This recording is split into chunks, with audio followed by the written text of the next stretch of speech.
Welcome to Let's Hear It. Let's Hear It is a podcast for and about the field of foundation and nonprofit communications, produced by its two co-hosts, Eric Brown and Kirk Brown. No relation. Well said, Eric. And I'm Kirk. And I'm Eric. The podcast is sponsored by the Communications Network and the Lumina Foundation. We're talking to people about their work and what's happening in the field with the hopes of making this growing arena just a little bit more accessible to us all. You can find Let's Hear It on any podcast subscription platform. You can find us on Twitter at Let's Hear It Cast, and you can email us at hello@letshearitcast.com. Let us know if you have any thoughts about what you hear today, including people we should have on the show. And if you like the show, please rate us on Apple Podcasts so that more people can find us. So let's get on to the show. And we're back. It's another episode of Let's Hear It. It might be beautiful and sunny where you're at when you're listening to this, but it's anything but in the San Francisco Bay Area where we're recording from. So on a rainy day, Eric Brown, welcome in. We are recording from the Bible. Where the 40-day flood continues. And I heard, actually, that there were goats in the street in San Francisco. So I don't think there's anything about goats falling from the sky in the Bible, but might as well. I'm not surprised. Hopefully you've got your life raft, your ark, your supplies. I saw a post that you should have 2 weeks of supplies ready for the 2 inches of rain that are about to fall. All I can say is I have more than 2 weeks worth of wine down in the basement. That's all you need. You're gonna make it out just fine. So what? If it never stops raining, I will be fine. Once again, we've got a good one. Tell us who we're about to hear from.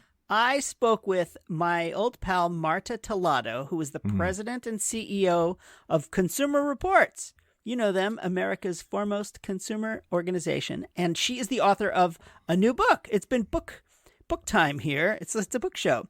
Her book is called Buyer Aware: Harnessing Our Consumer Power for a Safe, Fair, and Transparent Marketplace. And so, first of all, Kirk, we never speak unless we're talking to each other online here. Right. You have to have a hot mic. The world's most boring version of Big Brother, where our friendship is broadcast for the world.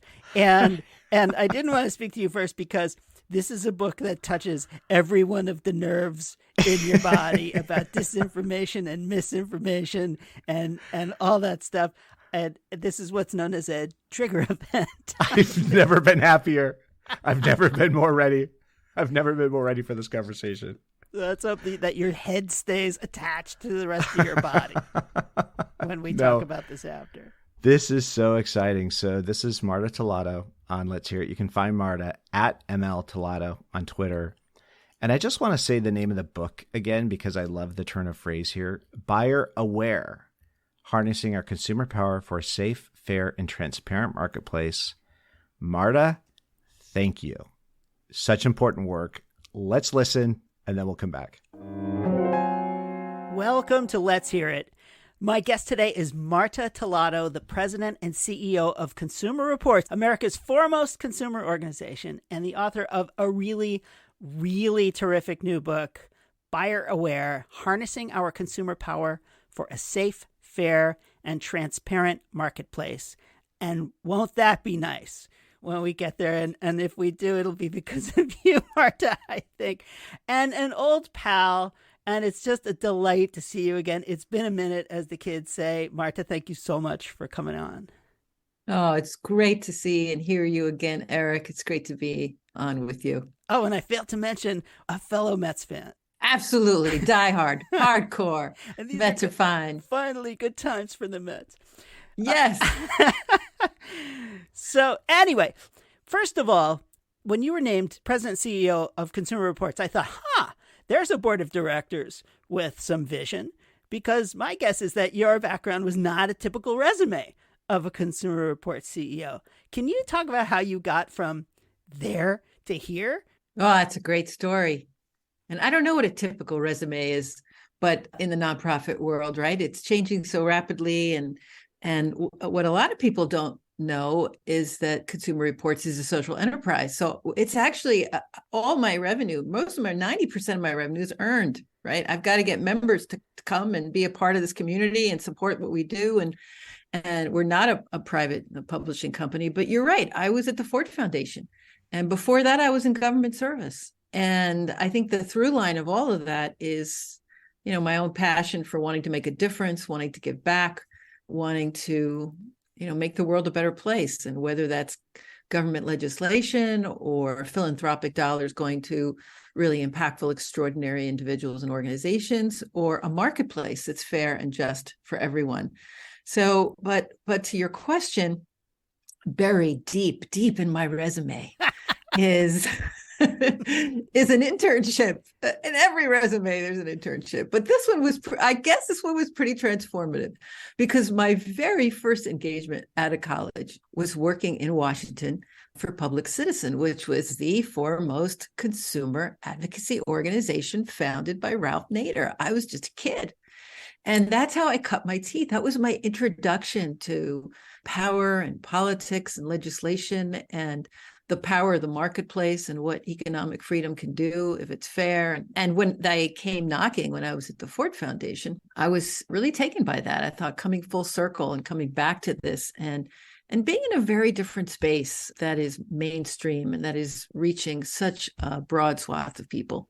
Yeah. And I think it's in your book, but it's somewhere where you say you're going from being a magazine with a mission to being a mission with a magazine.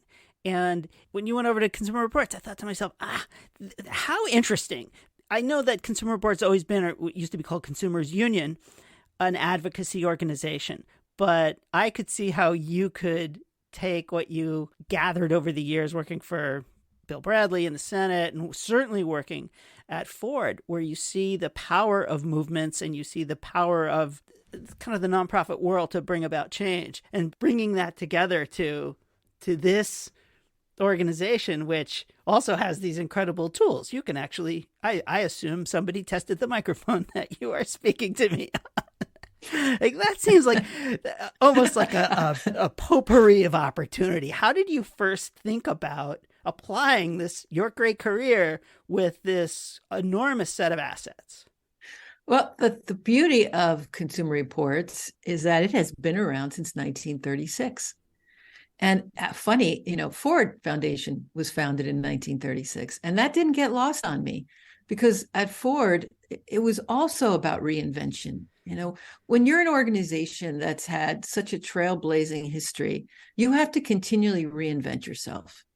And that was really exciting to me, that the marketplace is constantly changing. It's dynamic. There are challenges that change every day for consumers.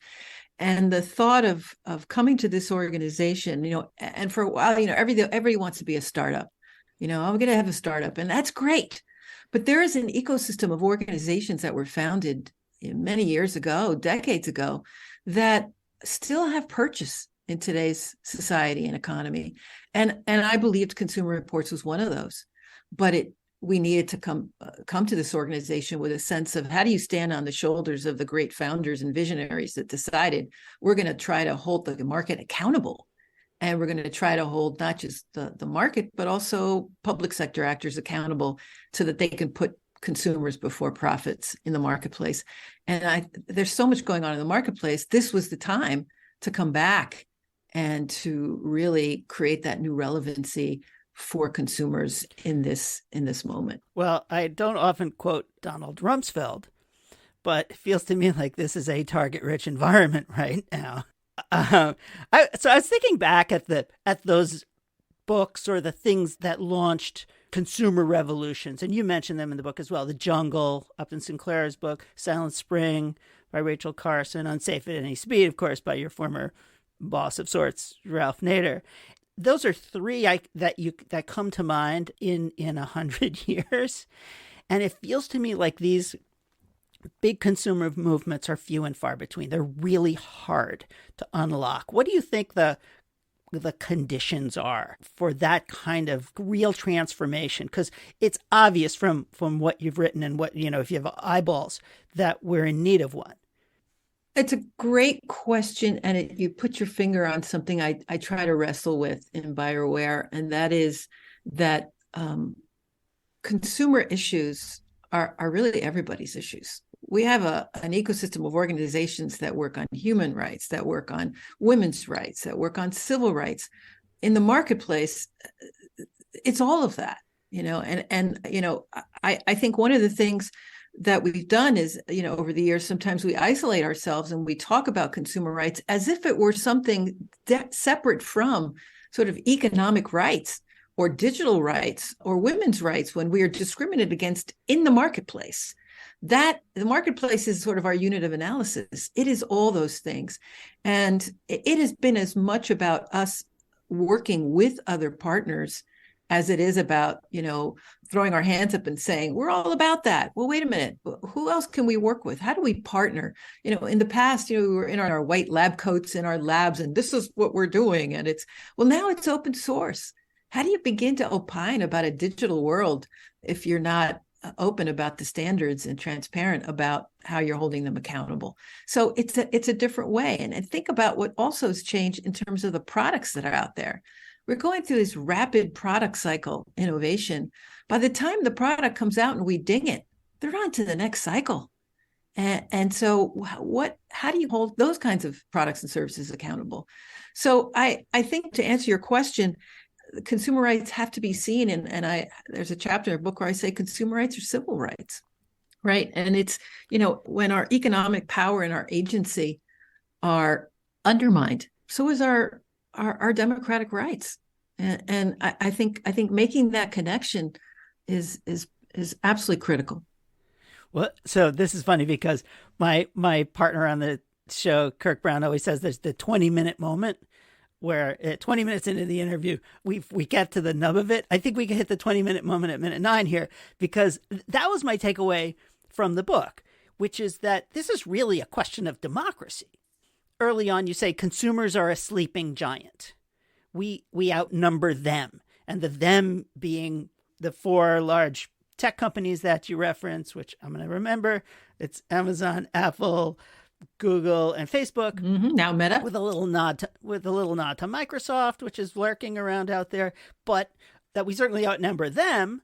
But the idea of trying to coalesce the power of consumers, or as you say, kind of the citizenry, is a real challenge when it is so easy to drive wedges between us because we want a cheaper. I want to get a new mouse tomorrow, so I order it from Amazon today, or I want one in 4 hours, which I could also do. So that seems like a challenge, but also the power in those kinds of large consumer movements is evident when they happen, although they're hard to do. So then this is a very long question, but the question is, is it necessary to somehow finally activate a true democracy in order to get this kind of movement, or can you do it through the lens of consumers as an entity that can actually exert its power? When you reference those 3 books, right, we didn't get a revolution after that, but you got awareness. We were wrested out of our slumber and our complacency, and we said, no, we didn't want these toxic chemicals in our environment. No, we didn't want our meat processing plants to, have strange things floating around. So then you start to demand the kind of standards and guidelines and rules and regulations, but you need awareness. One of the things about the book is, I talk a lot about democracy and about how I try to tell a larger story about democracy, that you can only have a democracy that's thriving if you have a fair and open and transparent and equitable marketplace, that those things go hand in hand. But the reality is, every day, so think about it, you go to the polling booth maybe 3-4 times a year, you're in the marketplace every single day for small as well as large consequential purchases. And I think at the end of every chapter, while I talk about these really big themes like democracy, you also have to make decisions. I offer a lot of really practical pieces of advice. You don't have to be complacent just because this is what you're seeing in the marketplace. Here's the way you can exercise some caution, but here's a decision you can make on just everyday things like checking your credit score, because that's determining what kind of a loan you get, what kind of a premium you pay on things. And what you don't realize is that you do have some control over that. You don't have to get one of these apps that are really just trying to sell you things and collect data about you to sell you more and to upsell you. So you have to do both. You have to think of the big issues, but you also have to think about everyday practical ways that you can navigate what is an obstacle course of a marketplace for average consumers. And I'm going to throw in a quick plug for buyeraware.cr.org, which is that thing. It's at the very least a one-stop shop for trying to navigate the landmines of consumer culture and who we are as individuals. That's our data, it's credit, it's all of lots and lots and lots of really good tips and tricks on there, which reminds me that for a reasonably activated, reasonably conscious consumer, these are great things to do. Even then it's a little daunting. And yet there's so much that lots of folks can do. But it also feels to me like you're trying to advocate for people who may not have that facility. Older people, you even talk about your own dad in the book, didn't have the tools to be the kind of consumer, that really, really smart consumer that some people have the tools to be. So it feels like you're working in two tracks here. One is you're trying to change systems, but and at the same time provide practical information. Where do you see those things converging? Right now, all the burden is on us, on consumers. That shouldn't be the case. You're right. My dad couldn't navigate something. He stopped taking his medication because he saw an ad that he felt was a factual document, and it wasn't. And that's what you don't realize. These platforms are, in fact, advertising platforms. Right now, the burden is on us to make sure all of our devices are secure, that we triangulate and try to figure out what's true, what's not true. And it doesn't have to be that way. But we have to demand that. And it's not going to happen unless we demand our privacy, unless we demand that our devices, what we realize now is that our privacy is a setting as opposed to a right. That we have to actually go into every device. Now, you could do that by going to see our security planner. It's there. It's free to everyone. You have to go through all of your devices, turn things on and off, geolocating, tracking, all of that. But we can have a different kind of digital reality, one that is, fair, but that is transparent by design, that's privacy by design.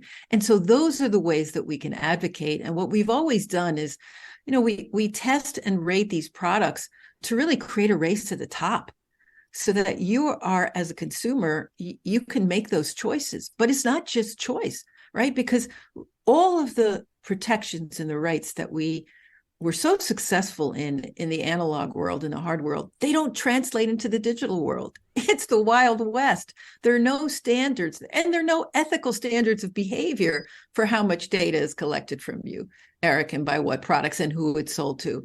And so we have to do both. We have to make those choices, but as a society, we have to have a conversation, and we have to make some choices about the standards and the guidelines that we have. And so one of the things I had to do when I got the consumer reports is create those capabilities and create standards where none exists so that we could start testing the Internet of Things products and say, this television, it's hackable, it's watching you, it's tracking you. This one will do a better job of protecting your privacy.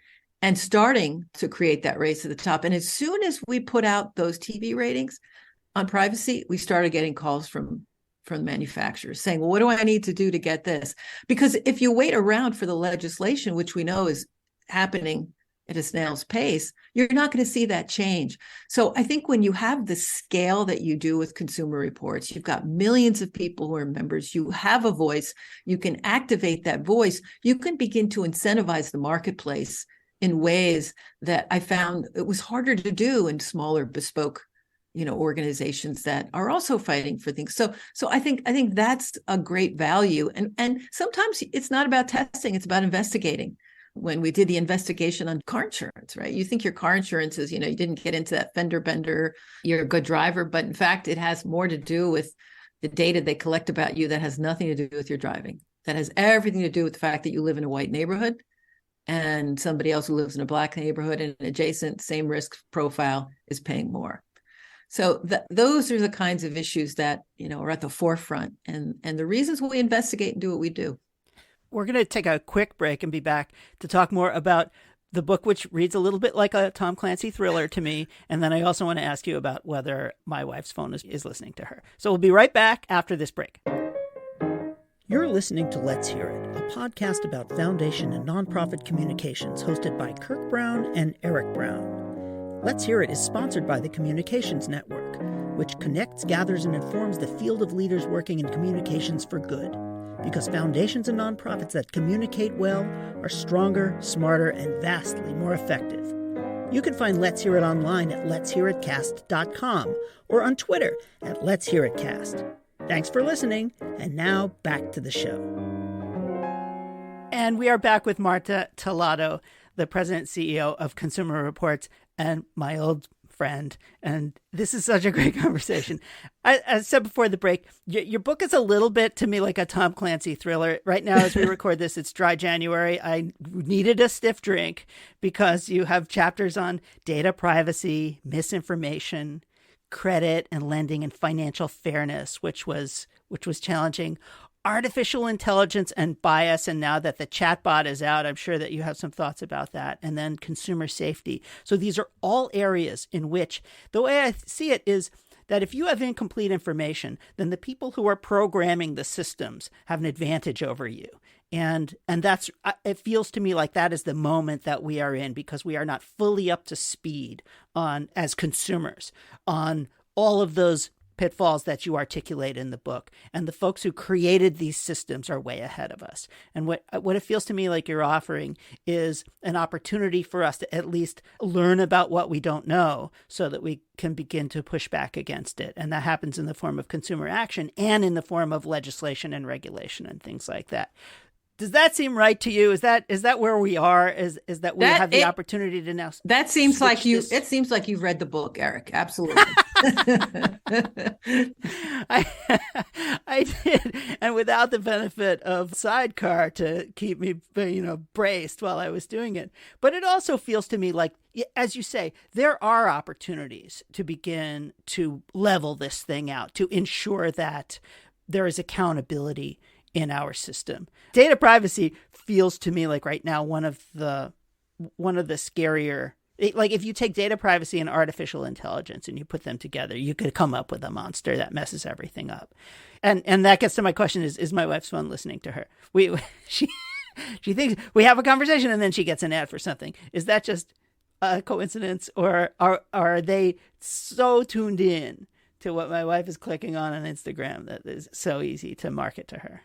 Yes, and yes. All of our devices are sitting on platforms whose business model is all about advertising. And so, yes. And when you're getting access to all these things that are free, that's your clue to know that you're the product, because things are not free. And so the data that's being collected. So yeah, I think that's right. And what you describe in terms of the world of algorithms, right? Algorithms. Well, first, let me just say, we've sacrificed a lot for something called convenience. It doesn't have to be that way, right? These tools can be wired in a different way, but that's something we're going to have to demand. And algorithms are just decision-making tools, right? It's code, it's data. They're only as good as the data that gets poured into them. And the folks who code and use that data also are subject to their own bias. And that, it's why I say there's bias in, bias out. We thought that in a world of algorithms, there would be no bias, that there would be no human engagement or interaction. But bad data creates bad outcomes. And I think we're starting to see the tide change a little. I think the bloom is off the rose of what we were told was this great benevolent thing called the internet, where all things were going to be available to us and accessible to us. And now we learn that it's just not quite the case. So I think that's right. And the companies are so big and the competition has been so choked. How do you keep a company that has such an incredible market cap accountable when the fine is just sort of a slap on the wrist? It's sort of the cost of doing business. So we have some consumer champions now leading up some of these agencies. I'm hopeful. We have to sort of keep the pressure on to see what happens. But yes, we're all about competition. And as a democracy, we should want to see that. We should want to see a lot of that market opportunity. Hard to do when you've just got the big four choking a lot of that competition. I want to talk a little bit, since many of our listeners work at nonprofits or foundations, I'd like to talk about how you partner, because you mentioned early early on. It's not the sort of thing that you would do alone. And there are so many issues embedded in the chapters of your book that have to do with race and class, justice, equity, that many of the funders who have deep commitments to these issues, among others, environment, I could go on, of course. I don't think we think about people in terms of their consumer activities, which do represent the vast voting that they do and the vast expressions of themselves as citizens. And how do you see strengthening that understanding among nonprofits and foundations that here are other opportunities for them to engage in advocacy and to ensure that issues that are really important get the power that they're capable of? I've spent a lot of my time in conversation, especially with the large philanthropies, and some have really stepped up and really do connect the power of the marketplace and recognize the reach and how we have to begin to play and sit down with corporate America. Like we have to be in the room. We have to make that conversation happen. We have to recognize that if you wait for government mandates, a lot of damage is being done. There's a lot of damage. But in terms of partnership, we have done a number of partnerships. We have partnered with Color of Change on a variety of things having to do with Facebook and discriminatory practices there. We've also ProPublica. We did our investigation on car insurance by partnering with ProPublica. We did the data search. We scraped the data. We looked at that. They did the reporting. We did an incredible national water testing effort where we empowered 150 communities across the country with tap water testing kits. They took that, and then we had The Guardian do a series of what we learned, because it's not about just having it and owning it yourself. It's about making sure that the information is disseminated in the broadest fashion to the widest audience, to the audience that needs to know about this. So I think it's that multiplier effect. And I think we as a part of the nonprofit community, in some of these outreach efforts, I think folks are really seeing the value of that, and that we could use the power of the data that we collect. And what a lot of people don't know is that we survey millions of consumers every year and have our finger on the pulse of where the harms are and how they're experiencing that. And that data can also be foundational for other organizations that are working to make change happen. So I think that's what I mean by partnering and letting some of those walls down and saying, let's make change. And the book talks a lot about, and so does the site of the book, a lot of other organizations that you could go to. When we tried to get the Sturdy Act passed just to the end of last year, this is about furniture that's so poorly made, it's hazardous to the kids who live there. And hundreds have died because the furniture falls on top of a toddler. And Parents Against Tipovers, a group of parents banded together and created their own nonprofit. And we advocated together with those parents, raising our voices to great effect. So it's that kind of reaching across issues that we think we can add value and raise consumer voices is really what we've always done. But now I think the water testing showed us that we can also empower and give people agency by being part of that evaluation and testing process. Where do you see the next real opportunity? What's the first thing you think about when you get to the office, the real or virtual office, that you think that here's a real potential for a big win? I think about mobility. I think about transportation and cars, and that is a very dynamic space right now. And folks are all like, oh, autonomous vehicles. We're so far away from that. So many things have to happen, Yes, highway driving straight ahead. But I think about green choice. We just came out with the green choice tag, which helps consumers really think about more sustainable choices and options in our economy and our marketplace. I think there's great opportunity there. And we want to be really helpful in the marketplace by being more informed on green choice, on sustainability, on mobility, EVs, as well as in your home, green choice in your home as well. And I would say the second, right next to that, is the explosion in digital financial products and services. That is going to grow by leaps and bounds. And we really, really need standards, guidelines, and rules and protections for consumers. So we are now in the process of developing that framework. and stay tuned for some evaluations of those products from us to give consumers greater guidance and protection. And we say that as Sam Bankman-Fried sits in his parents' house with an ankle bracelet. So he learned the pitfalls of having faith in something that doesn't possibly deliver on what the promise is. Again, it's still the Wild West in so many ways, that having a voice that helps you sift through this has always been so important. I've also wondered, Consumer Reports is a giant. It's such an important institution, and we need a lot of them.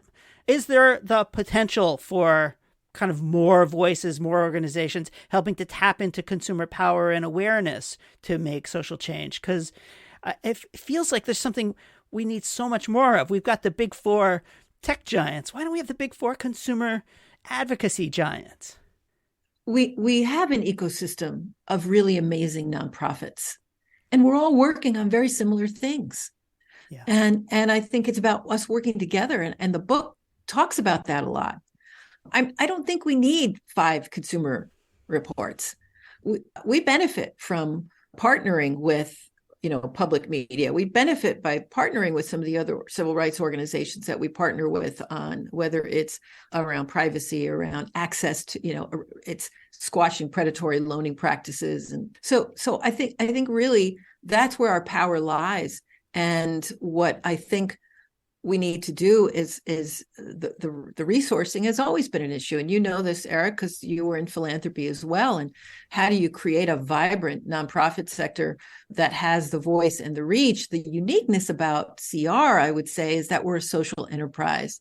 And there aren't very many like us, where we have the independence. We're not dependent on philanthropic dollars. We have a community that supports us, and we have to generate products and services that are of value to consumers and become tools for their own protection and their rights. That means we don't accept any advertising, right? We have to generate, and we have to, that's hard to do because you're competing against giants out there that are not transparent, that are telling you, hey, you can come to us and it's free. Well, because that's an ad. It's not an independent source that you can rely on and that you can trust. And that's actually working to change things in the marketplace and to codify laws that are going to help you and help the next generation come up forward. So I think it's hard to do, but that's one of the things that drew me to Consumer Reports is being able to really dig into this idea of a social enterprise and what that means, and how to create an ecosystem that is independent and that uses philanthropic dollars as a source of innovation. Well, I've been a loyal member, and not just for the information I get, but for the advocacy that I think that I know that it generates, and being part of a larger, having my voice be heard in a larger context. I love Consumer Reports. I love the work you're doing. I think this book is really, really good. As you can see, it's got me all charged up. And I just thank you for your time. I thank you for your work. What a gift it is to be able to have this conversation. Thank you so much, Marta. Thank you, Eric. It's delightful. Thank you for having me and for shining a light on what is my passion, but also what is, I think, the work of the moment. And that is, a fair and just marketplace where we can hold companies and government accountable and put people first. Well, I would say the thing that gave me hope is your acknowledgement that we can do it, yes. That this is something that we can do. And I think the tendency is to shrug your shoulders and say, I want the free delivery, and oh well, what are you going to do? And your inspiration to me is what we can do is everything, that we actually have the power as consumers to come together and to push a fairer, more just marketplace. That's right. And remember, a marketplace is supply and demand. They need us. We are in that marketplace, and we can be really smart and driven about the kinds of changes that we want to see. Without us, there is no marketplace. And we've been there before. Who thought we would succeed in getting lead out of gasoline? And now we're into EVs. Those are huge changes, right? Getting chemicals out of babies' clothing, we've done it before. We can do this again. Now, we couldn't taste and feel and see the toxic chemicals. We can't taste, feel, and see the stuff in the digital marketplace is against us, and that's not for us. But all of that can be designed and put us first. And that's what the book is trying to raise our awareness about it, give you ways, give you an action book on how to do it every day, and then invite you into a larger movement to create and codify the rules and the guidelines and the standards we need as a society, so that you don't have to feel like every time you step into the marketplace, you're in an obstacle course. It should be there because that's where you go every day to realize your dreams and your aspirations, whether you're buying a home, getting a higher education loan, or doing something for your family. That's your option. That's your choice. It should be fair and it should be full of opportunity. Well, thank you, Marta, so much. Marta Tellado, President and CEO of Consumer Reports. Go to buyeraware.cr.org and get the book and do the things that are in the book and donate, think, talk to your friends. It's important, valuable work. I really, really cherish you and what you're doing. And let's go Mets. Go Mets. Thank you, Eric. And we're back. So, Eric? Yes, sir. You're punching way above your weight on this one. You're punching way above your weight. So, which means I'm punching pretty well these days. Hey, this is the president. Not this little titch of a thing I used to be. This is the president and CEO of Consumer Reports. So let's start there, just with your personal relationship. Marta's been in this role since 2014, and oh my gosh, what a career, what a trajectory. You know, starting at the Ford Foundation and then moving to Consumer Reports. And I love that observation she made about when both of those institutions were founded and how they have these incredible legacies and yet have to completely re-envision and revitalize themselves on an ongoing basis, which this book is certainly in the heart of. But how do you know Marta? And why is she so nice to you?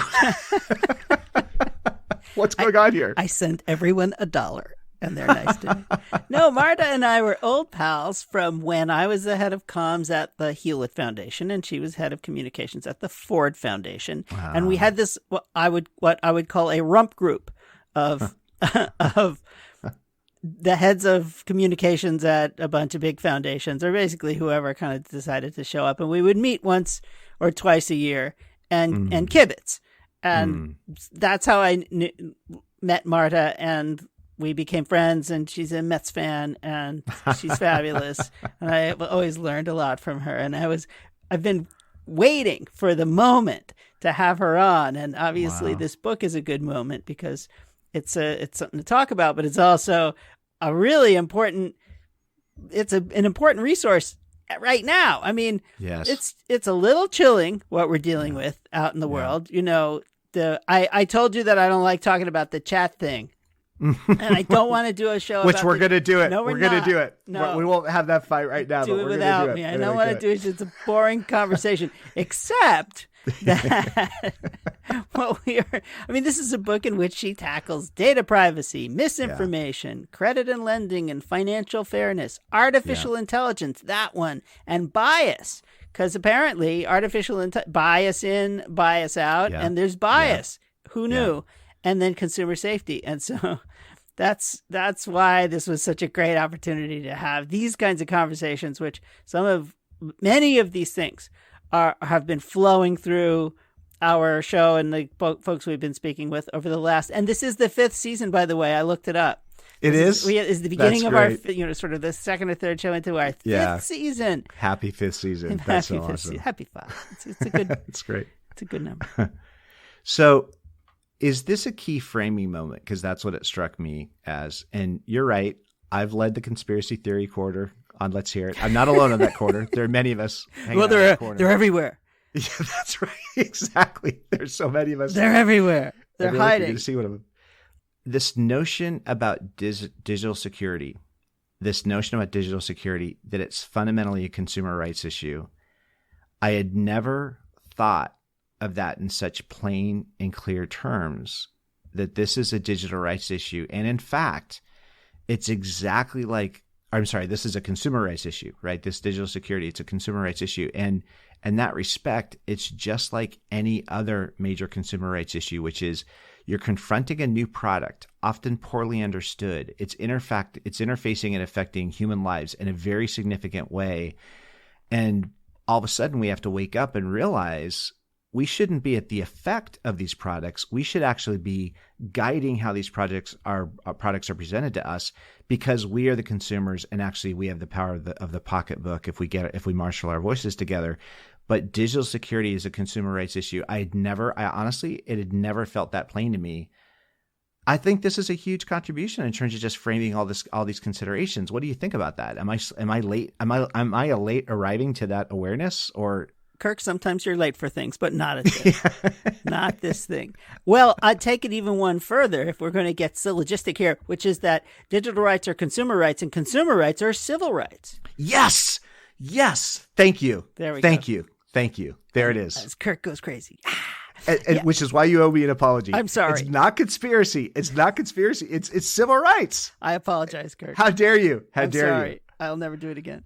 Well, and given that so many of our consumer choices are determined by a set of rules, and in Marta's book, she identifies, the big four tech giants who make decisions that affect your life in every way. And if you are a person of color, it is difficult to get certain products. If you are a woman, it's difficult to get certain products. You don't have access to things. You may be redlined out of the opportunity to get a loan. I mean, and on and on and on and on. And as Marta says, consumers we are a sleeping giant. Yeah. And that they need us.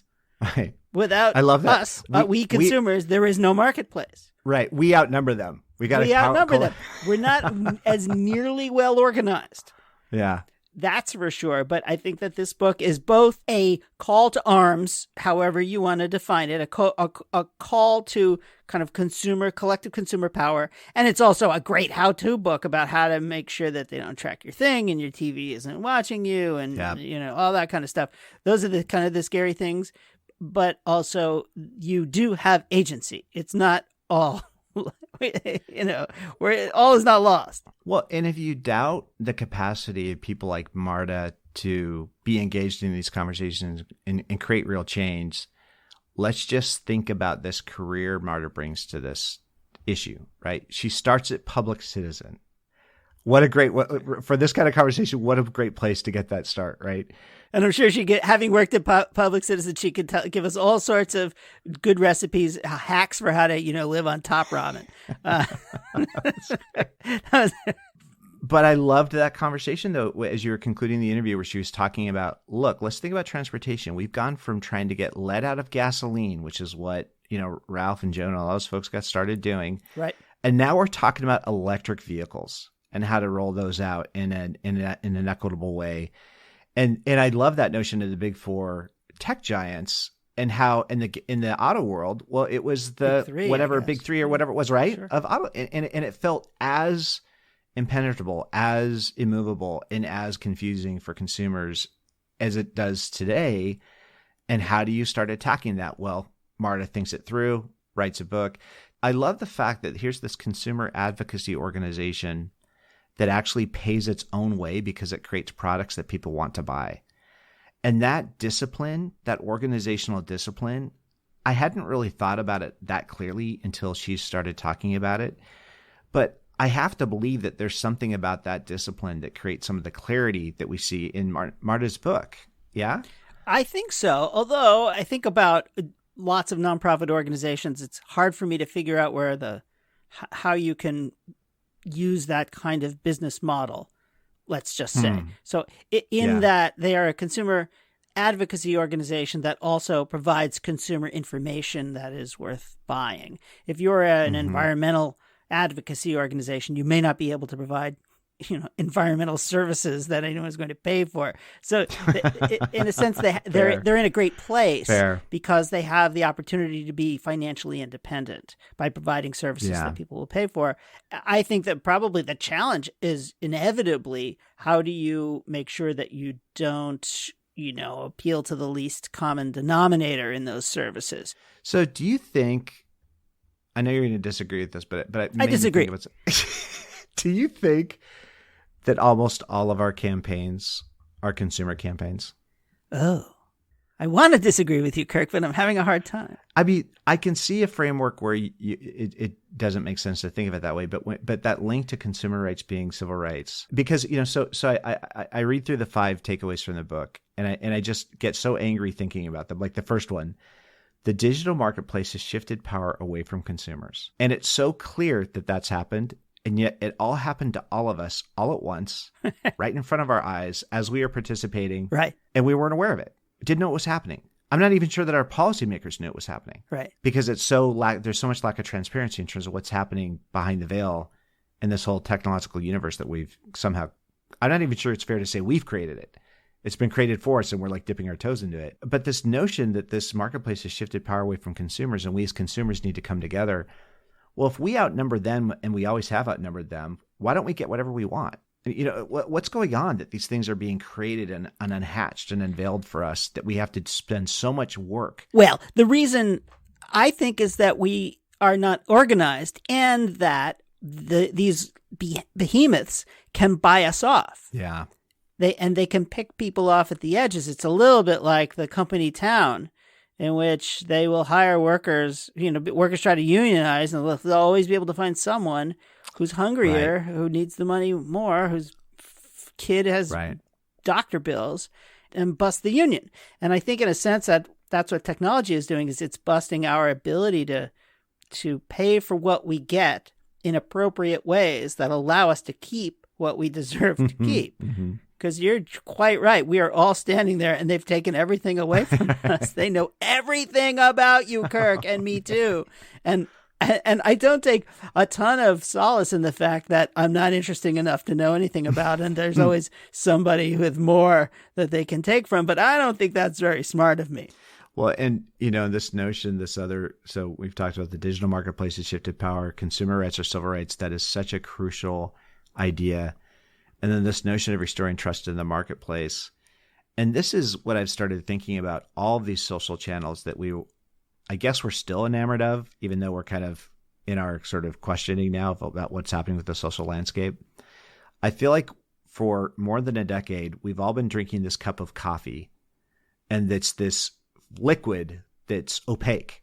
You can't see through it or into it, and you have no idea what's in it, but you just keep digesting it. You just keep drinking it, and slowly but surely, it's changing things and things you don't understand. It's almost like there's a little chemical in it, and all of a sudden you've got a third arm and a second, a third eye or something. And I feel like that's what social media is. You're consuming a product that you actually don't know what's in it. You don't know the ingredients behind it, and you actually can't even process because it's not made known to you why you're even seeing what you're seeing, let alone what it is. That's a disturbing metaphor, but I'm starting to see what you're getting at. And so this notion of you've got to restore trust, well, my sense of that is, well, that means you need to create some transparency. Like you think about all these products that we consume that all have such strong guidelines for what goes into them.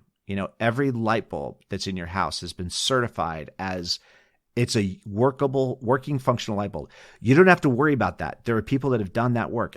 Hopefully all the food you're consuming, though we know this doesn't go as well as we'd like, it's been tested, evaluated, made sure that it's safe. You don't have to do that. What is the standard for safety in the digital marketplace? Yeah. And that's Marta's one of her important points. There are no standards in the digital world. And it's interesting. I'm going to wander slightly into Twitter right now. We're seeing a little bit of a consumer backlash against the crazy owner of a digital thing. And it took that. It took the fact that Elon Musk is who he is to get people aware that he actually has a lot of information about everybody.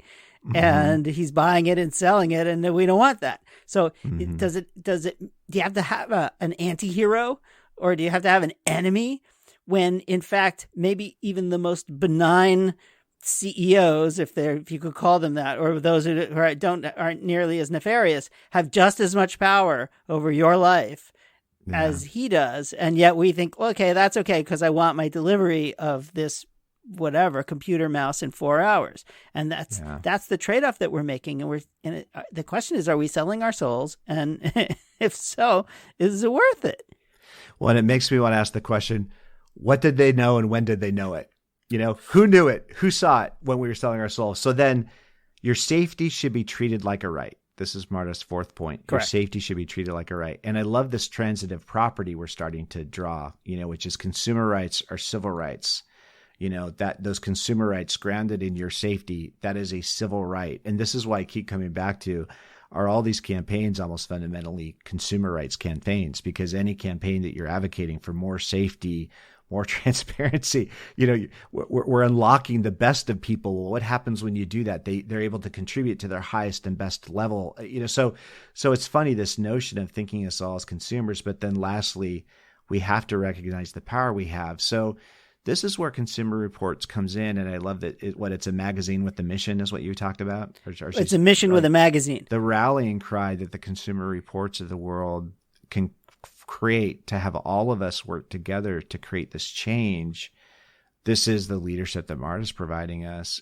But what a clear thinker, what a clear communicator. I couldn't imagine a better spokesperson for this work. So as you were talking, it all started to dawn on me.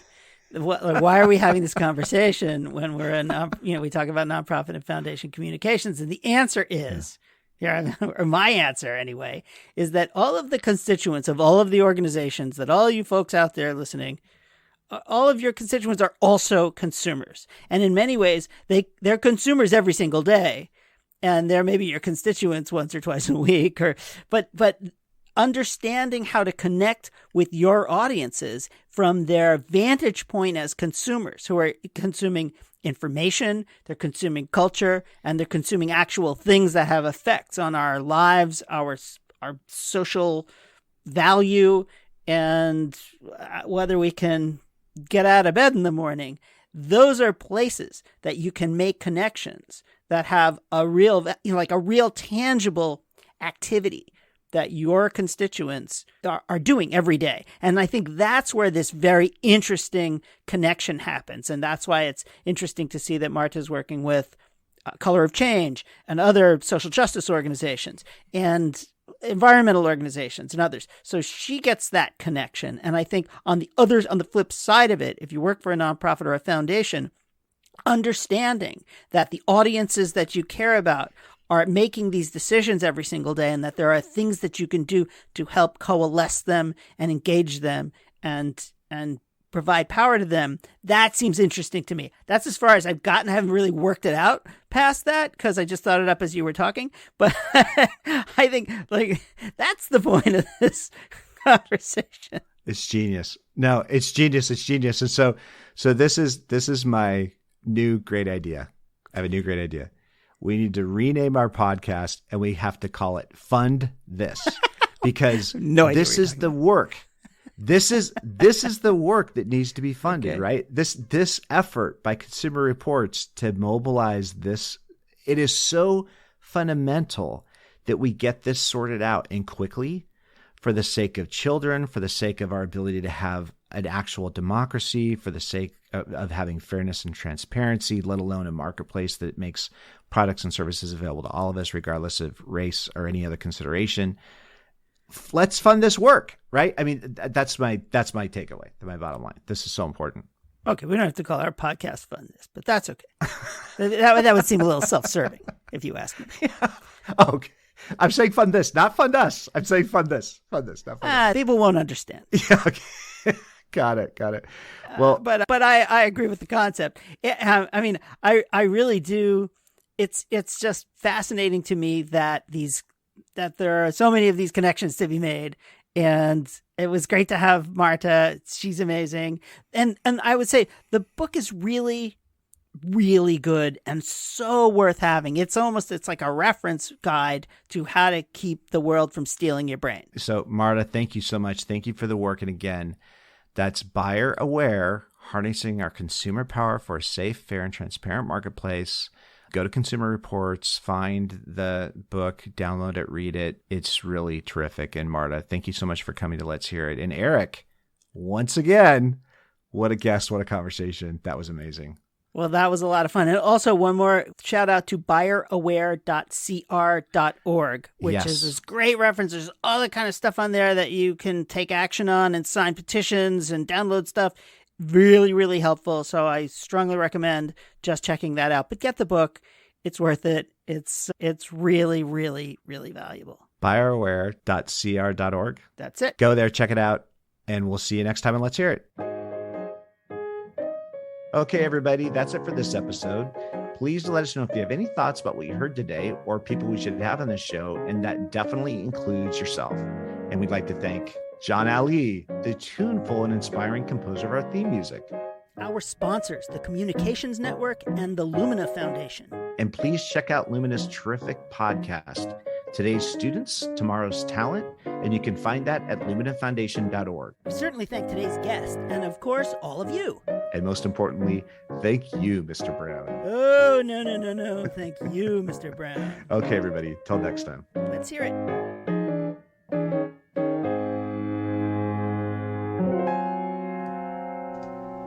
Hello, friends. If you're still listening, you're either a deeply committed Let's Hear It listener and you can't stand to say goodbye, or you just forgot to turn off the podcast. In any event, you're in for an incredible treat. Here is a sneak listen to a cut from the composer of our theme song, John Ali's new album. And yes, it's a full-on jazz version of our theme song, Let's Hear It, inspired by the hit podcast. So check out johnale.com. That's John, ALLEE.com. For more information about John's album coming out in May, click there. So have a listen and enjoy. 1, 2.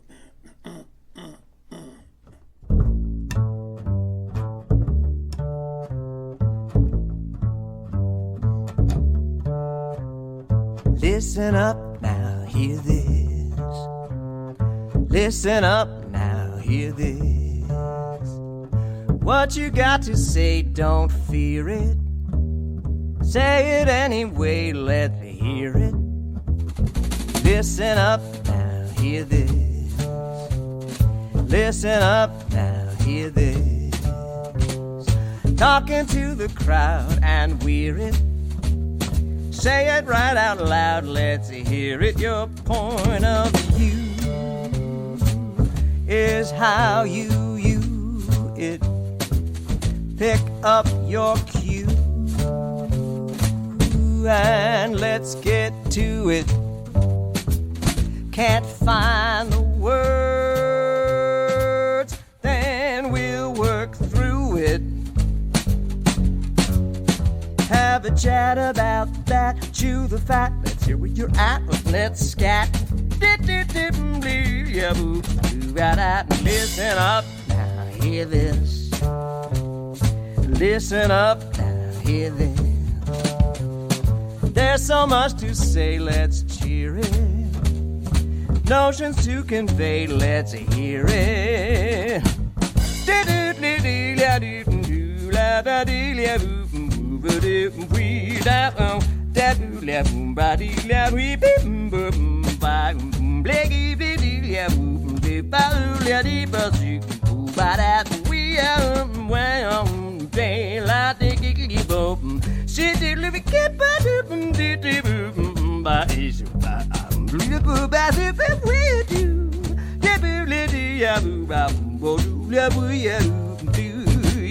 Your point of view is how you it. Pick up your cue and let's get to it. I can't find the words, then we'll work through it. Yes, we will have a chat about that. Chew the fat, let's see where you're at. Let's scatter. Listen up now, hear this. Listen up now, hear this. There's so much to say, let's cheer it. Notions to convey, let's hear it. Got some gossip to relay, let's hear it.